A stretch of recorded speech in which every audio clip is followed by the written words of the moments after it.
म्हटलं तिथे चाललीयस तर काळजी घे स्वतःची, कारण या घरात 3 बायका गरोदर होत्या, अमृता, सुगंधा आणि तू. त्यात अमृता आणि सुगंधाचं बाळ तर गेलं, म्हणजे इजा बिजा झालाय, आता तिजा झाला नाही म्हणजे झालं. तोंड सांभाळून बोला हिल्याताई. यापुढे एक शब्द जरी बोलात ना तरी माझ्या इतकी वाईट कोण नसेल. कशी आहे सध्याबाई? मी ठीक आहे. अरे पण निघायचंय ना, आहेत कुठे सगळेजण? कोणास ठाऊक. जानकी, अमृता, चला निघायचंय ना. हो आलो आलो. हा चला चला, आम्ही तयार आहोत. झालं. आणि वामन कुठे आहे? आलोय आलो. चला, सगळं आवरून झालंय. बॅगा वगैरे ठेवल्या गाडीत. नंतर पोचेपर्यंत उशीर होईल ना. कळतंय मला माझ्यामुळे उशीर झालाय. आता चला. सॉरी. चल चला चल चल दादा चल. तुम्ही काळजी करू नका हो. तुम्हाला कळलेला शब्द अगदी बरोबर आहे. निवांतपणे तुम्ही इथं बसा, शब्दाला शब्द जुळवत इथं. तर मी येतो बाजारात जाऊन सामान घेऊन. सामान रात्रीचं सामान आण रे बाबा. काय साला माणूस गावलाय मला त्या मायला. ये दादा ये, वाट बघतो तुझी मी. गाडी थांबली आहे तर आत्याबाईंना पाठवा ना मागच्या गाडीत. काय झालं? नाही, प्रॉब्लेम नाहीये. अमृताताई म्हणत होती तिला देवळात जायचंय म्हणून. अरे मी थकलीये रे. तुम्ही 2 जण या ना जाऊन.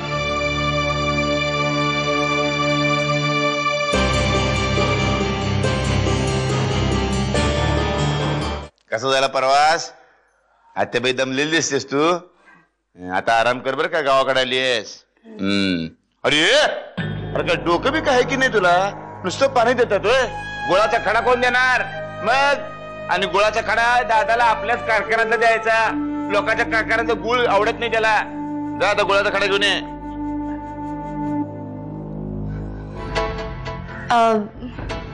घरातले बाकी कोण दिसत नाहीये. ये होय.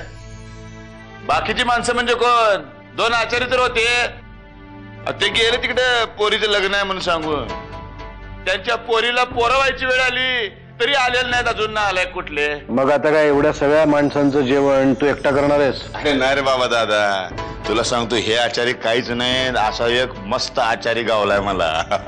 असं घेऊन आलो भाजी. आला.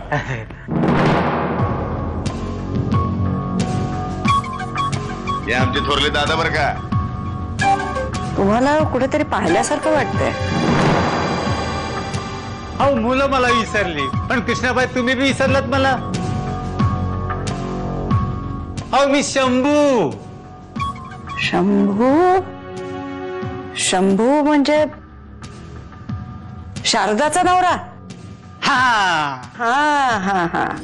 अरे वा वा शंभू महादेवा, तू तर जुनी ओळख काढली आत्याबाई बरोबर. मायला तुझ्या.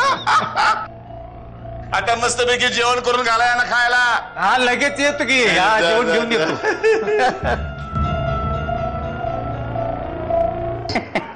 आत्याबाई पण खूप छान चव आहे शंभूदादांच्या हाताला. मी काय म्हणते, आपण त्यांना मुंबईलाच घेऊन जाऊयात ना.